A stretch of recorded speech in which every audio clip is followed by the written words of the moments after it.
بسم اللہ والصلاة والسلام علی رسول اللہ وبعد۔ ہمارے ہاں بہت سے لوگوں کا یہ عقیدہ ہے کہ اس کائنات کو نبی پاک صلی اللہ علیہ وآلہ وسلم رحمۃ للعالمین ان کے لیے پیدا کیا گیا ہے۔ اسی لیے آپ دیکھتے ہوں گے نعتوں میں گنگناتے ہیں کہ ایک تیرا وجود ہے، وجہ وجود کائنات۔ اور اس سلسلے میں ایک حدیث بیان کی جاتی ہے جو کہ ضعیف ہے بلکہ موضوع اور من گھڑت ہے۔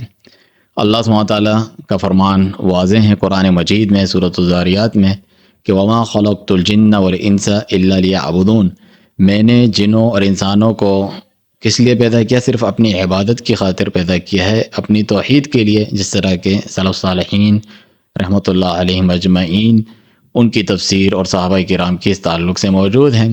اور نیک اعمال کے لیے اللہ سبحانہ تعالیٰ نے لیبلوکم ایکم احسن عملا، اس لیے بھی پیدا کیا کہ تم میں سے کون احسن عمل جو اخلاص پر مبنی ہو اور سنت کے مطابق ہو وہ کر کے لاتا ہے۔ تو ہمیں اپنے اس بدعقیدگی اور غلط فہمی کا ازالہ کرنا چاہیے اور کتاب و سنت کے مطابق اور صحابہ کرام سلف صالحین کے فہم و منہج کے مطابق اپنے عقائد، عبادات اور معاملات کو سنوارنا چاہیے۔